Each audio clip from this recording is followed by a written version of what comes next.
Chris Coursey, and we've got a fun time today. This is, for some of you, you're familiar with this arrangement we have here. Others, you're brand new, so I just want to welcome you. Tell you a little bit about myself. As you can see from the picture, I'm a husband and father of just precious family that sure makes my life interesting and joyful.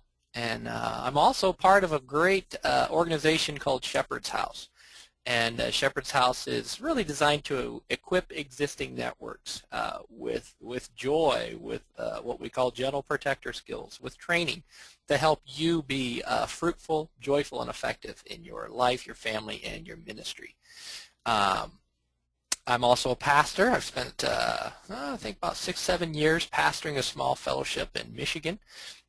Moved to Illinois, my hometown, so my family actually runs Thrive out of Peoria, Illinois area. Do a lot of training. My wife, Jen, and I do a lot of weekend Joy Rekindled marriage retreats. We do maturity retreats. We offer the Thrive training, which we'll talk about a little bit later. The goal of all this training is to help people learn and practice training that is joy-based. And a lot of what we do is actually hands-on. And so if you wanted to learn how to golf, I would tell you about golfing, but ultimately we're going to get out and start hitting that ball and practicing. And so that's basically what a lot of our training is. It's getting out, learning, and practicing, because we want you to be able to apply the training in your life. And basically, we need more than good intentions. And so that's what a big part of Thrive is about, is training and equipping people.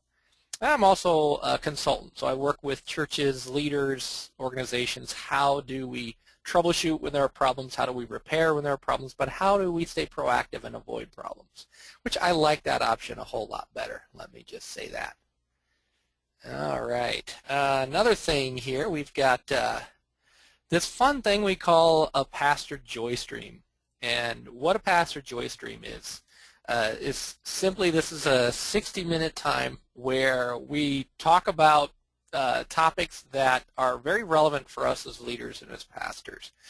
And so some of this is just giving you information, giving you teaching, but the bigger part of this package is actually to interact with you. And so for some of you, if you're brand new, you just, by all means, you're welcome to just check it out, watch, observe. But I hope that you will jump in as the opportunity arises, because I'll share a little bit today, and then I want to interact with you. It's going to be a fun time. So please join us on the interaction. We're pretty easygoing, and we like to get to know you and interact with you today. And each week we have usually we have a different guest and topic. So normally I'm interviewing here someone, but today is actually a chance for me. I wanted to talk about starting joy, which is a very exciting topic for me, and I hope it's something that you enjoy as well. So the focus is 3 steps to start joy. I could easily talk about 30 steps or 300 steps. But today I want to focus on 3 simple steps that we can do to start joy. And so that's where we're heading today. And again, I'm glad that you're here. And it's going to be a fun ride. So let's talk about what joy is. Because if we're going to start joy, we have to have a clear idea of what we're starting. And so joy is actually one of the 19 skills that we train with Thrive and the Connexus Recover Your Life program. So joy is a learned skill. All of us need it just as much as we need to breathe. We need joy. And the lack of joy, as we'll look at today, is going to cause some problems, just as a lack of breathing will cause some problems. The fun thing about joy is I kind of see it as a light that should not be hidden. Joy is something relational. Joy is something that amplifies when we share joy. Joy means that you're the sparkle in someone else's eyes. So neurologically, that's kind of the clear, simple definition is you are the sparkle in someone else's eyes. So if you walk into a room and you see someone's face light up, before you did anything to earn that response. Somebody is just glad to see you. And the reason I say this is a light that should not be hidden is because the exciting thing is this is also God's response to us. God is really glad to be with us. And for a lot of us that doesn't feel true, and there are probably some good reasons why internally we might not have that gut reaction of God is just glad to be with me. I don't have to do anything to earn it. For many of us, you know, that is an accepted reality. It feels true, and we just want more of it. So joy is something that you share with someone else. It can be your spouse, it can be your staff, it can be your congregants. Cool thing is you can do this with God, because He's the designer of all of this good stuff that we're going to talk about today in terms of how we are created for joy. So joy is best conveyed with your face and with your voice. And so if I am, for example, interacting with my children, my words are important in conveying how glad I am to be with them, but my voice tone is going to be key. So if I say, I'm so glad to be with you today, my sons aren't going to buy that. But if I light up and my face just shines over them and I say, hey, come here, I'm really glad to see you, and it's authentic, you know, they're going to respond to that. And it's the same thing with others, whether I'm at the grocery store and I'm just conveying I'm glad and I'm appreciative for the individual checking out all of my groceries, you know, and joy is something that's best conveyed using our face. So let your face shine is one way to put it when you're interacting with people, if you want to be authentic about growing joy. But we don't overwhelm people. You know, it's very easy to overwhelm people. And so we think about overwhelming people with our anger. We think about overwhelming people maybe with our fear, but actually we can overwhelm people with our joy. And so one of the ways we avoid overwhelming people is noticing overwhelm cues, but also, hey, you know, don't stay in somebody's face being glad to be with them. Look away, let them rest. Joy should always lead to rest and be balanced. And rest should always bring us back to joy. And so there's this wonderful 1-2 punch that our nervous system needs. Times of joy, times of rest. And you know what? I have a 2-year-old and I have a 3.5-year-old. And I just love those moments of rest.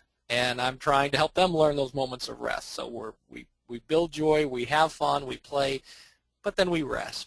Take a moment, time out, then we build some more joy. And that's something we're all actually wired for. We need that. And joy is a gift. You know, as I see it, joy is God's gift to us. And it's something that as humans we can share God's gifts with one another. And one of the most practical ways that you can do it is starting joy, which is what we're going to talk about today. We're all wired for joy. We all need joy. So why not? Let's share joy. But it is a gift. And let's talk a little more about what it is and what it's not. I do want to highlight and clarify, joy is not happiness. So if I get a new worship album, a new CD that I really like, I'm going to be happy about this album. But that's a little different than relational joy. If I'm going on a retreat this weekend, when I get back from this leading this retreat, I'm going to really be missing my family, and so I will have this longing to be with them, and our faces will light up, and there will be a lot of joy. That is a lot different than buying my favorite CD or my favorite DVD, those kinds of things, because joy is relational. We can be happy about a lot of things, and that's good, and I'm all for it. But it's helpful to make that distinction because joy is something relational. It also engages the emotional part of our brain, so it's an experience. But we want to, again, part of what lets joy grow and amplify is the fact that we're not overwhelming each other, right? So if I wanted to go to the gym with you and we're going to go work out, it's possible you've been bench pressing, 250 pounds for a year, and that's easy for you. And I haven't bench pressed 250 pounds in a long time. So if I were to try to keep up with you, that wouldn't be a very satisfying experience for me, working out with you. However, if we respect the limits of others and say, hey, just because I can do this at this level, at this pace, doesn't mean that that's what we should do if it's going to tire you out. And so when we're thinking about how this applies for joy, we want to attune to the limits of those around us. So if I have, say, a whole lot of joy to see you, I've been thinking about our visit, and I'm just so excited, you might be very tired, overwhelmed, or maybe you had a short night or a bad day. And so my high energy could easily overwhelm you. And so I might say, wow, I see you're really tired, you look fatigued. What do you need right now? Am I being too overwhelming in my excitement here? And you might say, well, actually, you know, you are a little intense. Let me just catch my breath. Let me take a minute. Let me take a time out.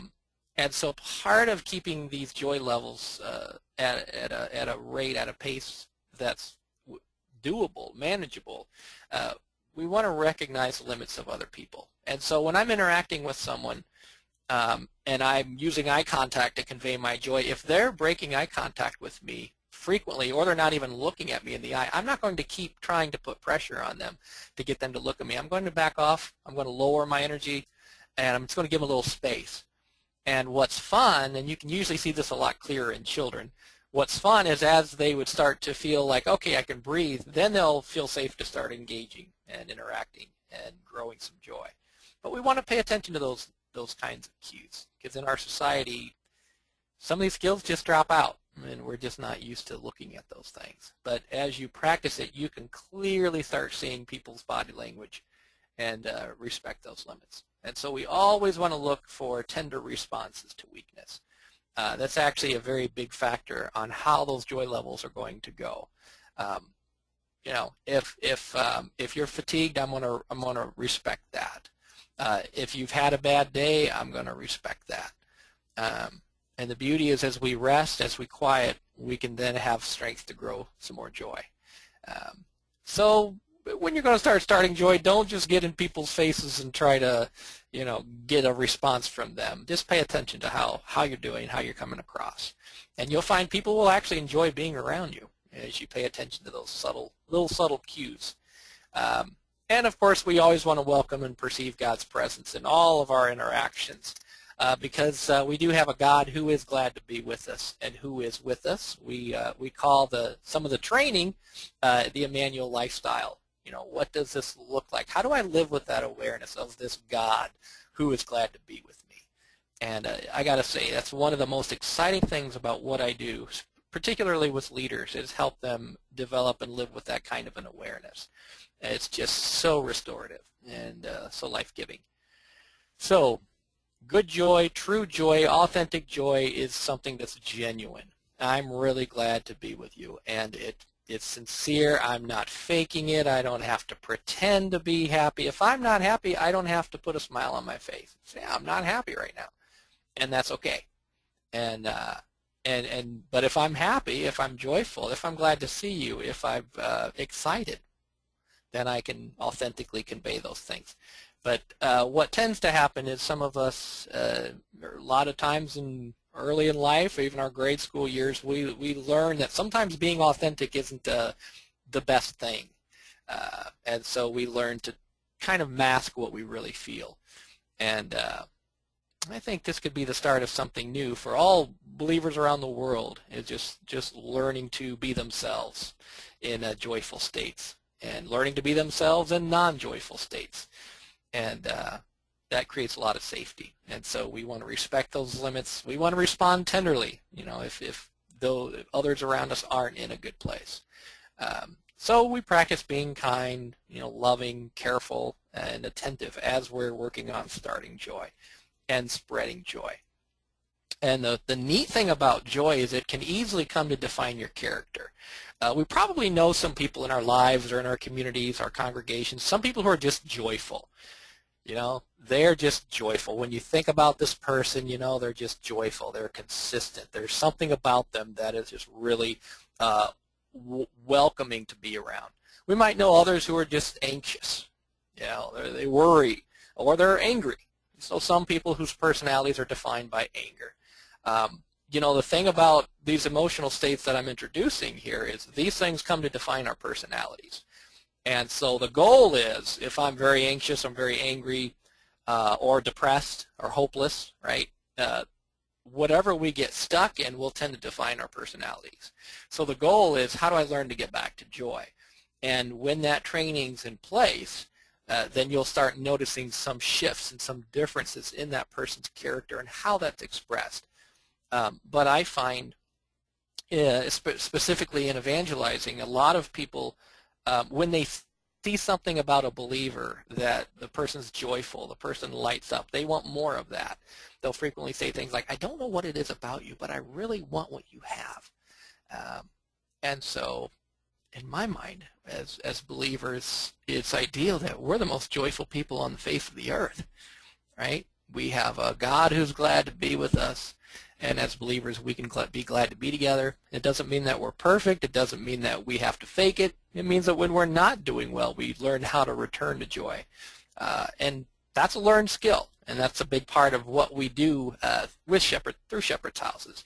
Train people how to do that, if that wasn't a very normal, natural state growing up. So this brings us to our next step, our next slide here, in how to address the hindrances that steal your joy. Let's face it, in this world there will be tribulations, as Scripture tells us. And as Peter says, don't be surprised when a fiery trial shows up on your doorstep. And so how do we stay a joyful people who suffers, and who suffers well? And what would that look like? And that's part of what I said earlier in terms of we need training more than good intentions. I want to be the most joyful Christian on the face of the earth. I want to be the most joyful pastor on the face of the earth. But that doesn't mean it's going to happen automatically just because I want it to. And so that's where we want to look at what are the things that hinder me from being more joyful. Because the fact is, low joy creates pain. If I don't have a lot of joy in my life, that's going to hurt. That's going to ache. I'm going to feel like something's missing. A lot of people struggle with low joy, and we have a lot of hurting people who may not quite understand why they're in pain, but they know that they're hurting. And so low joy makes us weak. And the way that we change that is by actually growing some joy. But part of growing joy also involves identifying what's replacing genuine joy in my life. I love the acronym that Ed Corey came up with called BEEPS. And BEEPS are behaviors, experiences, events, people, and substances that I rely on to artificially regulate what I feel. And there's a lot of things that I can use to replace my low joy. So, for example, if it's been a hard day, I'm feeling sad, I'm feeling depressed, I'm going to want something to give me a little pick-me-up. I'm going to want that dopamine rush, so to speak. And so I'm going to be vulnerable for finding a sense of artificial joy. Maybe it's just turning on the TV and vegging out for 3 hours. Maybe it's having some sugar. Maybe it's turning to one of my other addictions that's going to get me in trouble. But we're vulnerable when we have low joy, basically. So starting joy, growing joy is actually a life preserver for us, especially as leaders when we have lots of responsibility, lots of pressure in our lives and on our plates. So what are the artificial mechanisms that replace true joy for me? And some of these things may look really good on the outside. I might be a workaholic. Now that works really well if I work for a business or my ministry, and I get a lot of things done because I work 70 hours a week. The downside is that's actually could be replacing something that I really need, which, maybe I need some more joy in my marriage or my family or what have you. And so what are the distractions is one question I want to put out there today. What are the distractions that rob me of joy? And so TV, growing up in my household, TV was one of the beeps. That whether it was a hard day, a bad day, things were just not going well for my family. We could count on the fact that we would all sit in front of the TV as a family. We wouldn't have to talk with each other, but we'd sit in front of the TV for hours. And then I discovered these things called iPhones, and I got to say that's, if I know I'm low joy when I'm spending a lot more time on my phone than I am with my wife or my children. or a computer. And so kind of the big question I'm hoping that we'll start mulling over today is who or what has our attention? You know, where does my attention go? And what I'm introducing with starting joy today really is as simple as it's going to sound. Joy does not have to be complicated, does not have to be fancy. Joy is basically something we're designed for. We all need joy. We all need those relationships where people are glad to be together.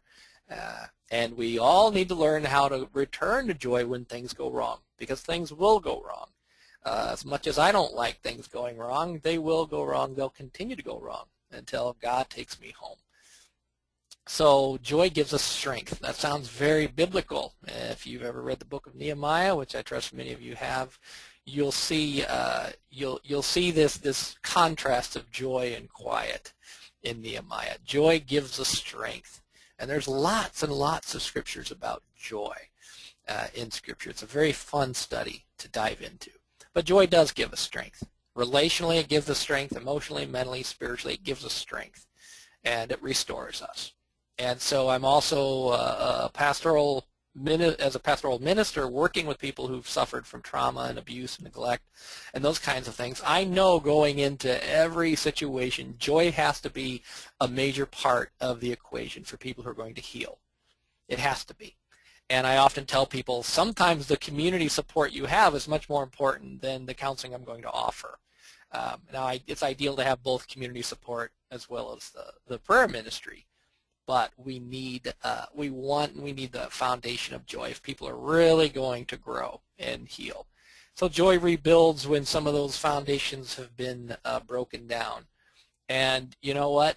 I work with a lot of couples, and joy resuscitates marriages that are dying.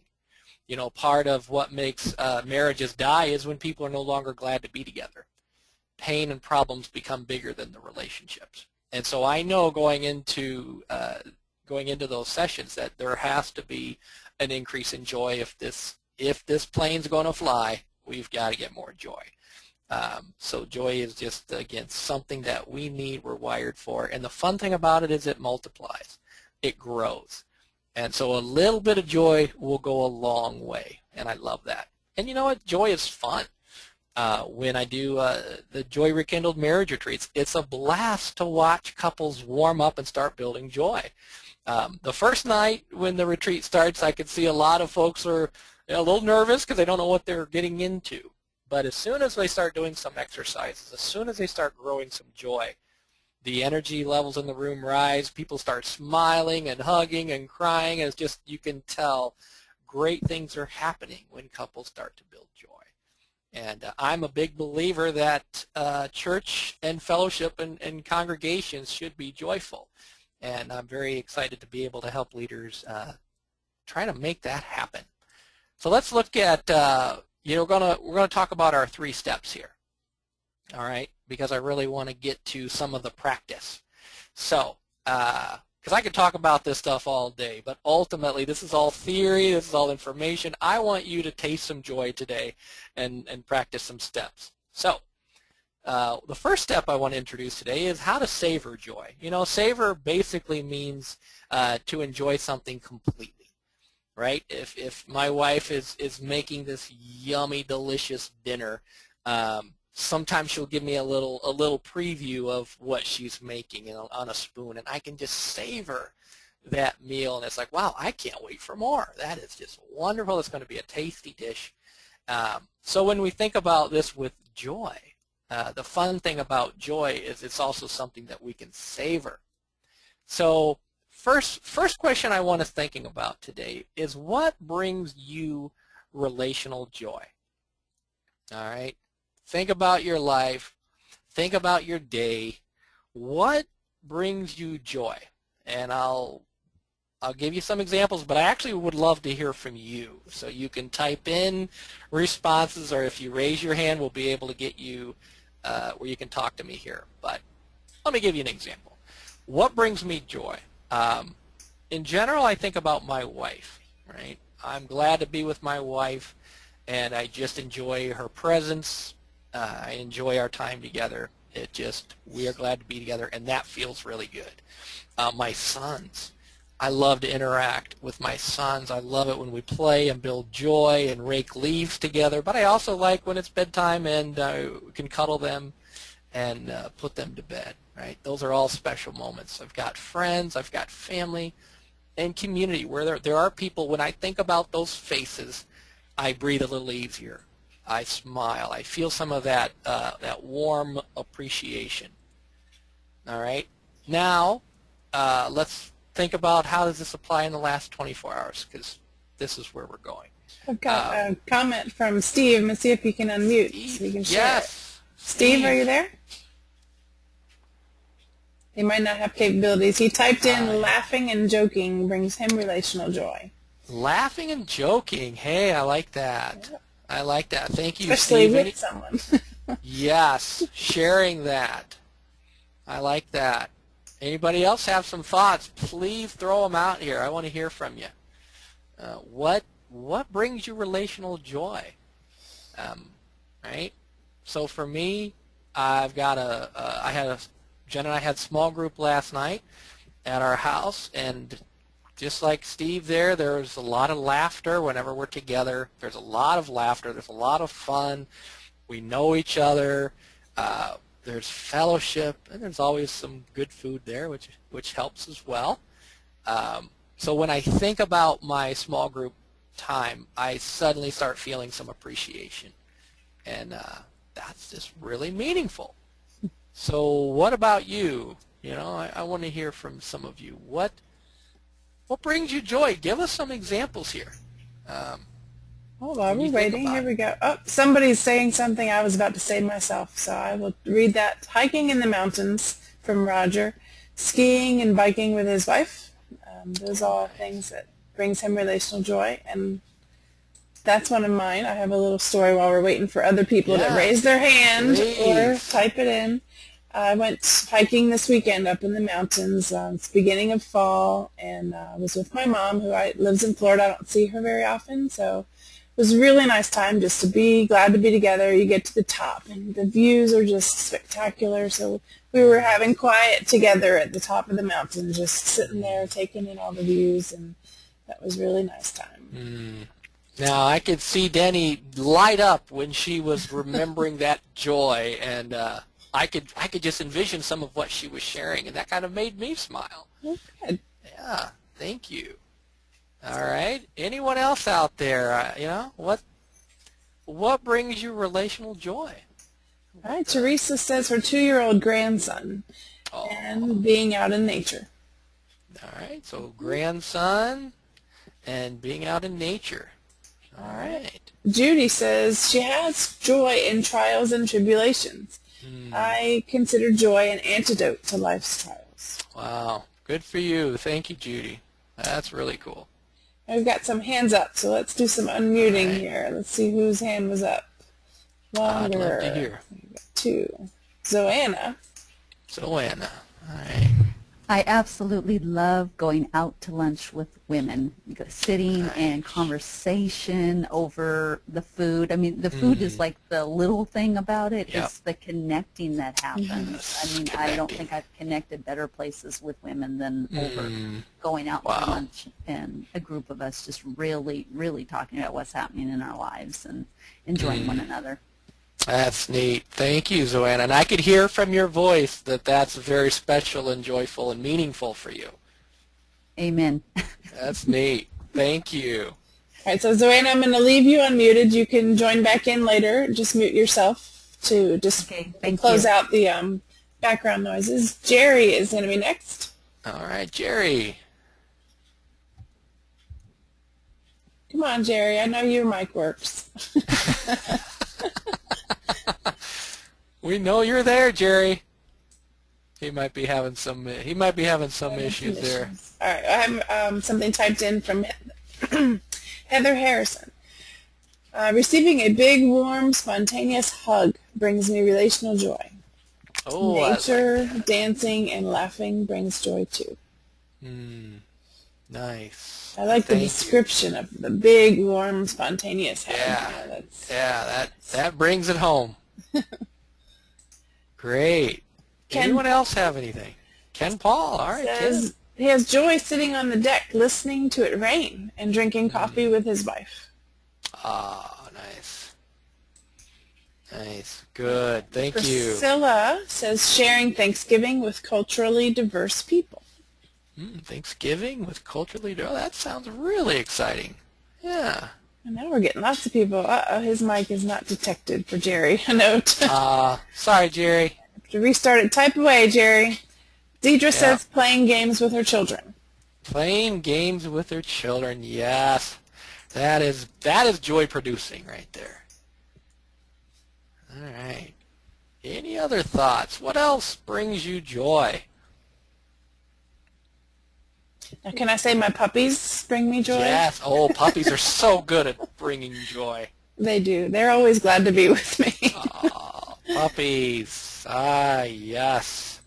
Puppies are full of four-legged joy creatures right there. I have a question from Bill. All right. Is there any difference between genders in joy building? Well, there are some differences. When you think about one of our friends who shared about the fellowship lunch with the ladies, the friends, the food, one of the interesting things specifically about differences between men and women, when women are together and they're interacting and they're talking, they actually will have an increase of oxytocin. And this increase in oxytocin will help them feel peaceful. It'll help them feel calm. In studies with oxytocin, people feel more generous when they're given oxytocin. Our trust levels grow when those oxytocin levels are high. So in terms of the bonds how some of these bonds might play out and develop, for men, ironically, men don't have that same oxytocin charge. It's always funny to share this, but men have this other chemical, which both men and women have, called vasopressin.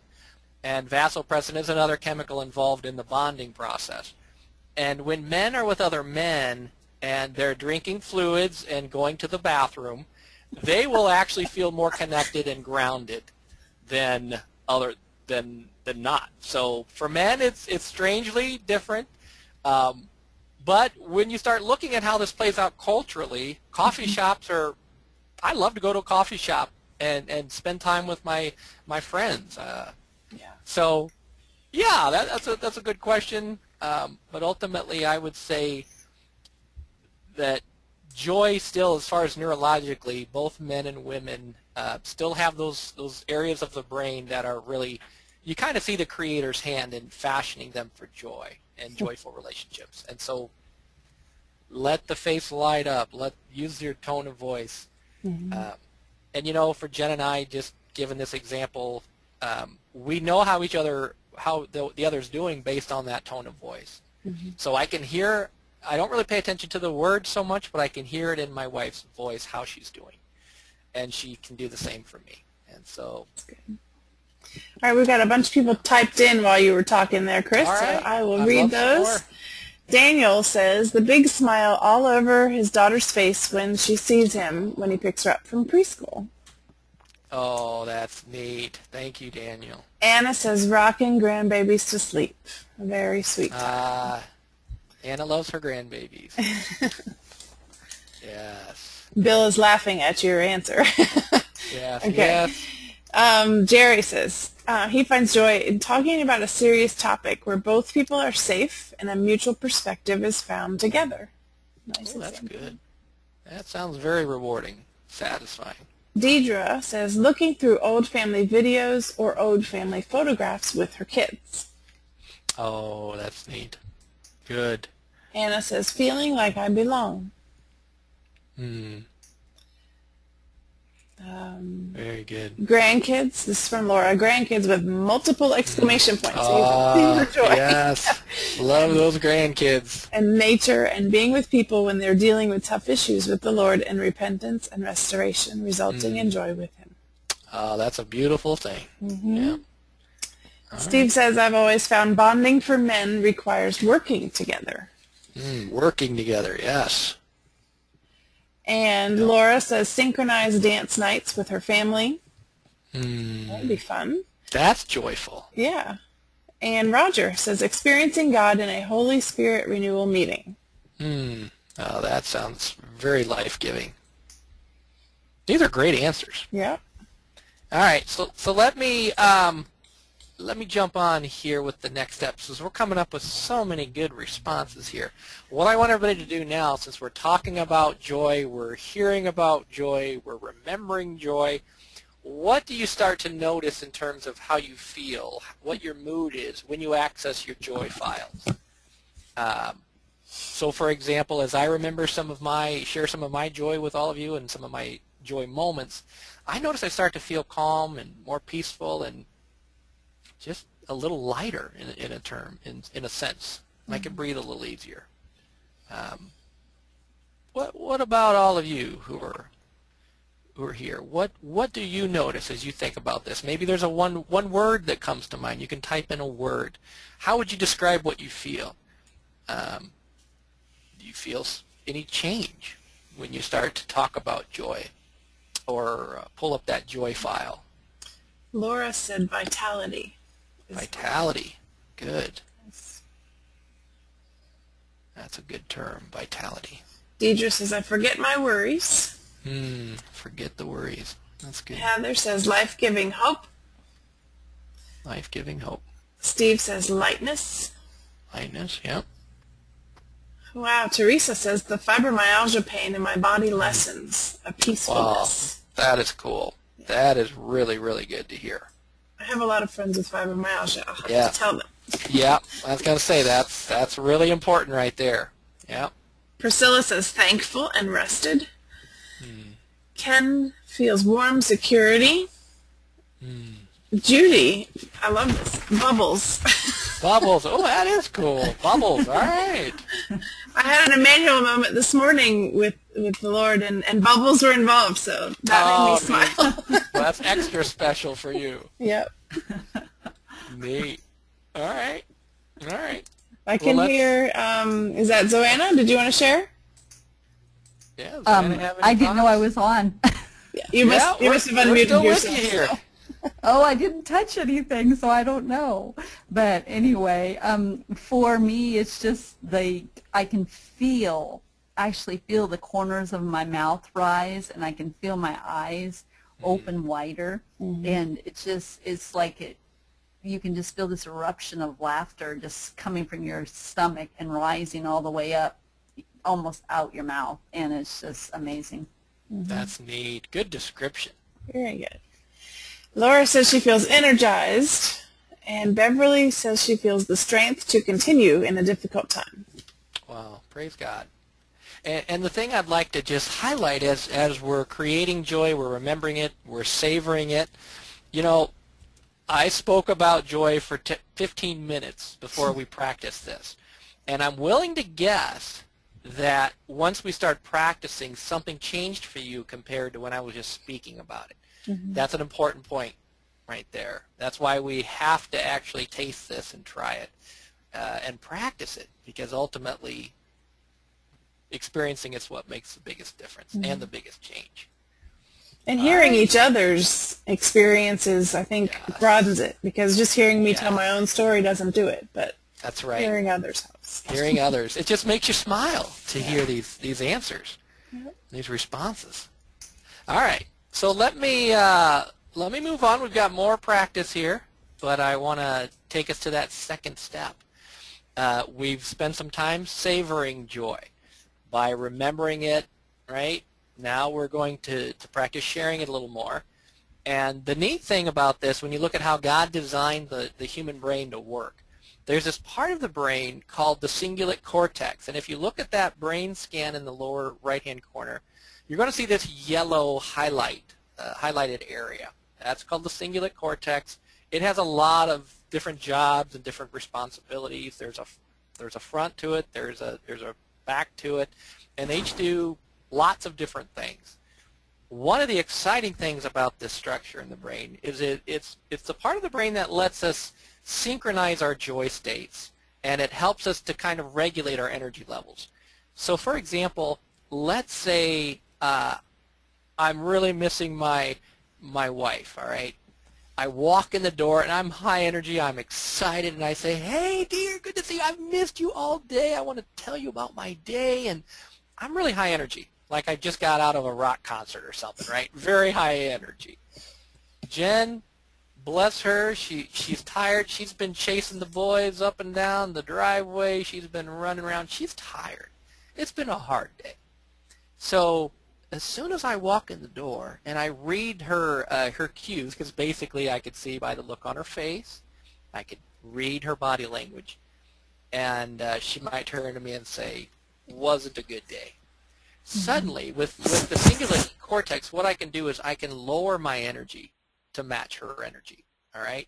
So if I'm up here, she's down here. This is a part of my brain that actually says, okay, I need to apply the brakes, and I'm going to lower my voice. I'm going to move maybe a little slower. This is a part of the brain that lets me do that. And one of the neat things about what this area does is it lets us experience a mutual mind state. And that means as we quiet together, we can actually start growing some joy together, and then we quiet together. And it's regulated. This interaction is happening non-verbally at a very rapid rate. In fact, it's faster than I can consciously keep track of. But the result of this state, it means that I feel seen by you. I feel connected with you. I no longer feel alone in what's going on. I feel like we're on the same page. This is that part of the brain that lets us weep together and it lets us rejoice together, right? Which is a very biblical thing. If this part of the brain's not working well, which can be from a lot of reasons, from lead poisoning to toxins to just a lack of training, what'll happen is I won't be able to regulate with you. I'll still be up here, and I'll expect my wife to come up here, and I'll get angry with her if she doesn't, or I just won't recognize it, and I'll just keep blowing past her overwhelm cues.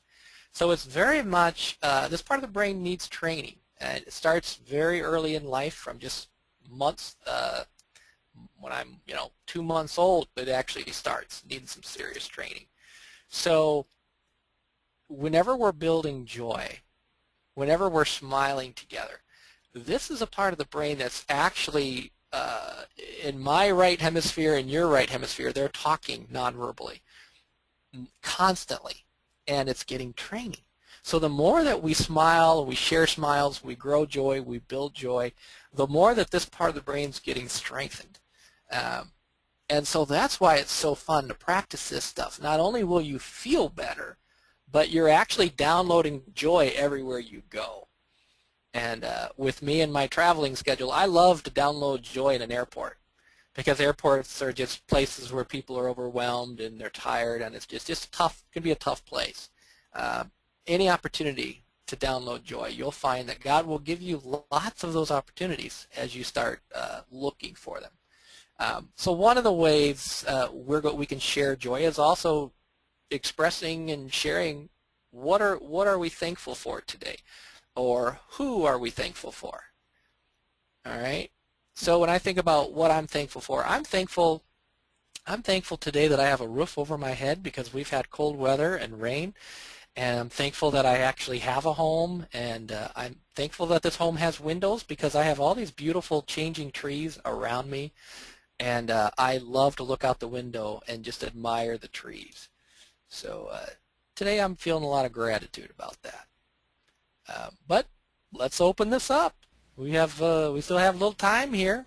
Maybe a word comes to mind. What are you thankful for? Who are you thankful for? Maybe it's a person.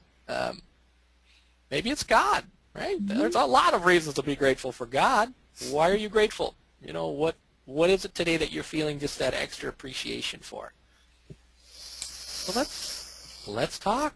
Type away, or just we can unmute you and you can jump right in here. What are you thankful for today? Or who do you feel thankful for today?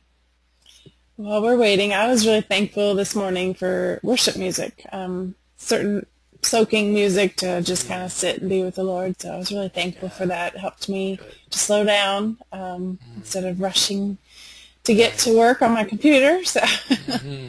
Good. So worship music. Yep. Amen. Very good. Anyone else? What are you thankful for? Clifford says, I am deeply thankful for my salvation and for my wife. Those are good things to be thankful for. Teresa says, I am thankful that I have a break today and can just do some art or fun things. Nice. Neat. Thank you, Teresa. Beverly says, my church and pastors. Margaret says, a counselee was able to feel God's presence, which brought tears and a sense of awe. Oh, amen. Very good. Thank you, Margaret. Priscilla, you're reading the same book I am. She says, I'm thankful for the book 1,000 Gifts by Ann Voskamp. Nice. She's also thankful for this webinar. Great. Thank you. Bill says, thankful for these joy streams. Thank you, Bill. Jerry says, to have time to quiet with my youngest daughter this morning. That's special. Thank you, Jerry. Lois is thankful for a cheerful light on a rainy day. Heather is thankful for God's love in her life, the opportunity to have time today to join this joy stream amidst beginning a new job given to me by God. Wow. Great. And Ken says, thankful for close interactive relationship with Jesus. Amen. Neat. Good answers. Anything else? Anything else come to mind? Who or what are you thankful for? Put it out there. Lois is thankful for this time of interaction here. Lois, thank you. Good. We need to get everybody microphones. Yes, that's right. I know everyone's, I know you guys are thinking of things, and that's okay.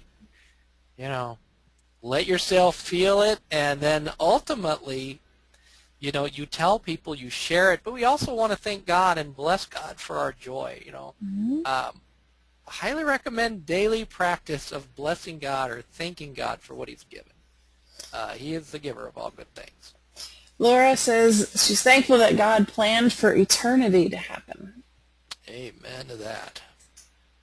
And Clifford has a question. You ready for a question real quick? Yeah. This diagram, I'm assuming he's talking about the brain one here, is always puzzling to him. Can you point out which part is the cingulate cortex? Yeah, yep. Cliff, it's the yellow part. If you can see that yellow highlighted area in the middle of the brain there, that is the cingulate cortex. We actually also call it a mental banana because it's not actually yellow in real life, but that's just the highlighting that we use. But when you highlight it, it happens to be highlighted with yellow, it caused Dr. Wilder to think of a banana. And so if you look at it on a brain scan, you would see this shape right in the middle of the brain. Normally, if it's lit up, it can be working too hard or not working hard enough. And one of the things we do with the third track of Thrive especially, we touch on it in previous tracks, but in the third track of Thrive, we take an entire day to look at each level of the brain here in the control center. And we unpack it. Here's how you train it. Here's how you diagnose problems with it. Here's how you address pain. Because when things aren't working the way they're supposed to work, pain is a result. So it's a lot of fun for those of you who are wanting to give Thrive a try. We'll actually go into this a lot more detail. We're just kind of scratching the surface today. Judy wants to share something. She said at the Joy Conference, when we did our appreciation exercise, I told the Lord I appreciate the ministry He has given me, and I told Him, I hope I can continue the pace. And the Lord responded by saying, I have ordained a long life for you. So that's something she appreciates. That is really neat. And the result I'm guessing here is that Judy felt seen by God. Julie felt validated by God. Maybe even felt taken care of by God. Thank you, Judy. That is neat to hear. All right, so let me move on. I know we've got time constraints here. Isn't this fun? I mean, we could just do this for hours. It's very meaningful. All right, so we've talked about savoring joy. We've talked about sharing joy. Now we want to start joy. And we want to start joy basically everywhere we go. But we want to start with our relational network. Who are the people that you can share appreciation? it's so meaningful to be able to send somebody a note, or more importantly, call them or visit with them face to face and say, hey, I appreciate this about you. I appreciate this quality. It's not something they had to earn, but it's just, hey, this is a quality that I see that I really admire in you, or I appreciate. And so one of the things I like to do is look for those opportunities in the near future that I can start some joy. So this weekend I'm leading a maturity retreat in Kansas City. It's a brand new congregation. I've never been there before, but I'm looking forward to starting joy with the pastor, with the leaders, with the friends who are going to be there. It's very practical, right? I'm looking forward to starting some joy. Maybe this afternoon I have to go to the grocery store. You know what? Maybe I can start some joy in just expressing appreciation to those that I encounter. This world is a few quarts low on joy. And let's face it, we need more joy in this world. That's why we do what we do here at Shepherd's House. We recognize this need, and we want to change the world with joy. And we believe that God's the way to do that. So what do you see? Maybe you have times you don't necessarily have to answer. You can, but think about your day. Think about your weekend. Maybe it's time with those grandchildren. Right? Clifford says he will be sharing joy with his wife over dinner after the webinar. It's dinner hour here in Cardiff, Wales, United Kingdom. So. Wow. Thank you, Clifford. All right. That's a good plan. Start joy over dinner. Mm-hmm. Good. Yeah, and see how practical that can be. Right? After this joy stream, I'm going to go down and say hi to my boys. And you know what? My face is going to light up with joy. And I'm going to use my voice tone, and I'm just going to be glad to be with them. And that's simple. Yep. And I'll be starting joy taking my dad and Maritza to the airport. So. Yes, that will be some good joy there. Yep. Okay, Daniel has a question. What is the difference between sharing joy and starting joy? Well, there's a fine line. Just a fine line. And the thing about sharing always leads to starting, basically, is the point I want to make. So as you go out, as Cliff is with his wife at dinner, he's going to share joy, which actually starts it. It's kind of like, let's say I want to start a fire out in the side of my yard where I have a little fire pit. You know, I'm going to pile all these logs together, all these sticks and probably some leaves, and I'm going to start a little fire, and pretty soon that little fire is going to grow into a big fire. Now, I'm going to keep it contained, but I want it to grow. And so when you share joy, it actually is the spark for starting joy. It leads to more joy, is the point. And so this is, yeah, you're making joy happen right there. All right, Lois says she gets to enjoy being with her adult son on a 90-minute ride to a wedding today. Oh, that'll be good. It's a good opportunity. Good. Thank you, Lois. Jerry says joy connect with 2-year-olds or less. He's going to be out and about. So kids in grocery carts are joy factories. They are, aren't they? Mm-hmm. Little bundles of joy there. Thank you, Jerry. All right. Well, let me give some more examples here. Denny, I just want to give Denny joy today. You know, Denny, I so appreciate how much you do on these joy streams. But, you know, more than that, it's just fun to work with you. And it's fun to lead these and just be able to hear from others how they're being impacted.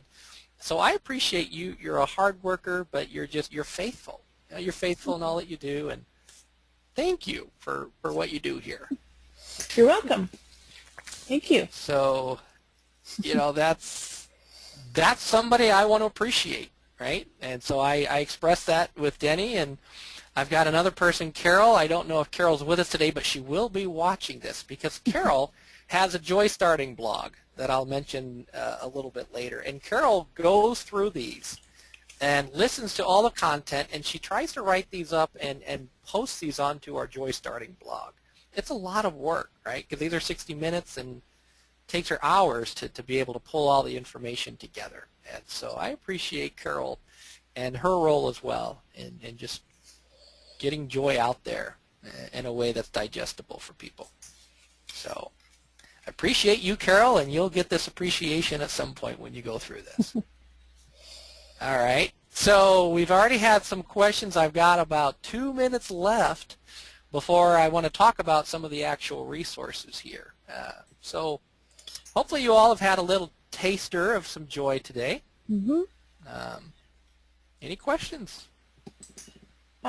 We have 2 minutes. This is a good one. You made a comment about toxins or lack of training blocking the cingulate cortex. Can you repeat what you said and comment a little more on that? Yeah, you know, the cingulate cortex, it's involved in a whole lot of tasks neurologically. It's kind of like a hub, so to speak, for the brain. A lot of things are connected to the cingulate. And the cingulate's also kind of what synchronizes a whole lot of things internally and externally.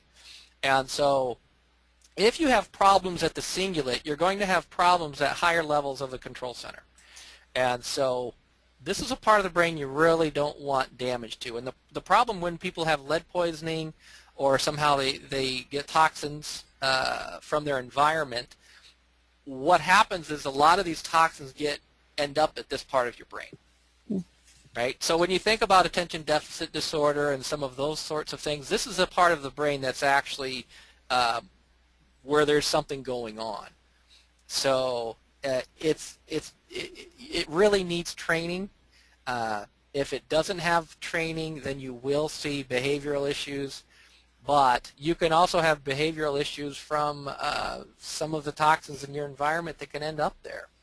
So, yeah, if you actually want to learn more, there's several good resources. One of the resources is Jim Wilder unpacks this on the Thrive videos. So if you want to learn more about some of the theory, we've got four video sets, and each set kind of builds on the previous because these correspond with our training tracks. But the track 2 and 3, track 3 especially, Jim really unpacks more of what can happen at this level of the brain. Okay. Yeah, good question. All right, let me just scoot along here. And friends can always email me if you have more questions. Feel free. I'll give you some of my contact information here. But just like we're practicing joy here, if you're married, there's an opportunity on the horizon to attend a Joy Rekindled Marriage Retreat. Leading one in Medicine Hat, Alberta, Canada, coming up next month. And if you're looking for a nice getaway where you and your spouse can build some joy, this would be a great opportunity. Find out more details at the thrivetoday.org website. Just go to Speaking Engagements, and you'll learn more there. We have some very exciting resources that are now available. One of the newest books is called Joy Starts Here, The Transformation Zone.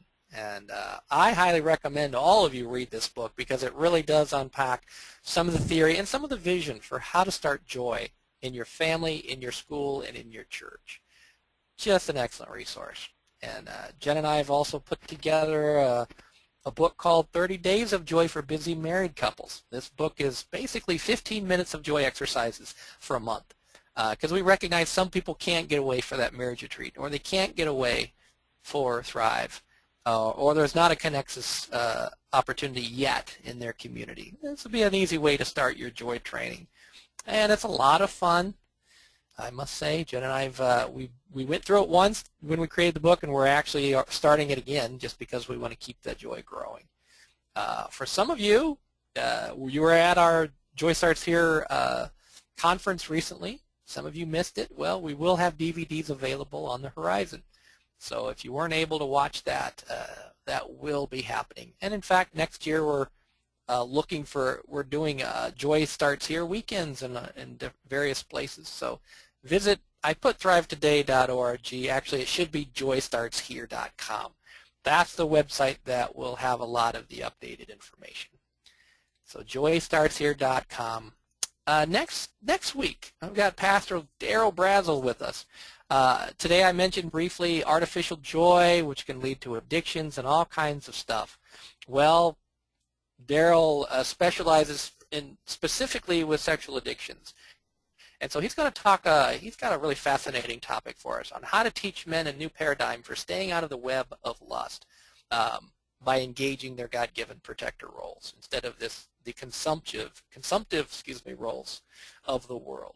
And you know what? This is a huge, huge topic. I hope that you'll invite your pastors, your friends, colleagues to really learn more about this and join us for the Joy Stream. I've got the dates up here. I actually don't have the speakers or topics posted yet, so you can still mark it on your calendar. These might be the remaining Joy Streams for the year. I'm not sure we're going to be able to pull any off in December yet. So these are the dates and the times. Take a look and write them down. I'd love to have you back for some more fun here. I mentioned Carol's blog, joystarters.com. Take a look. She's already posted some new blogs that are up there. A lot of good stuff. And you know what? There's just so much more great information out there. I just want to mention the Joy Streams, or not Joy Streams, the Jesus in Mind Talks with Jim Wilder. 30 volumes. Check them out. Learn more about Joy Starts here. I've mentioned, just connects us briefly, Ed Corey, Jim Wilder, David Tackle have got this wonderful program that you can run in your church, in your community, and in your congregation about how do you start this training for a community. There's modules to this. It's excellent, excellent content. It's interactive. It's just so life-giving. So I also want to encourage folks to check out Connexus and consider that as a pastor for your community. You can dialogue more with Denny on that because she knows this program inside and out, so she could tell you how to make this happen for your community. Now, Denny, I saw the Joy. I think I saw a Joy dog right there. Yes, you did. Joy puppy. She's run off. Aw, she just wanted to go bring you a little joy, and then she's got other things to do. Yep, that's right. All right, well, I'm out of time. I just want to say to all of you, thank you for being here. I hope this has given you some good food for thought. You go out and start some joy today. Denny, thank you. So good to be here with you. You too. So everybody, have a great day. They're all typing in their thank yous. All right. I will end us out. Bye-bye.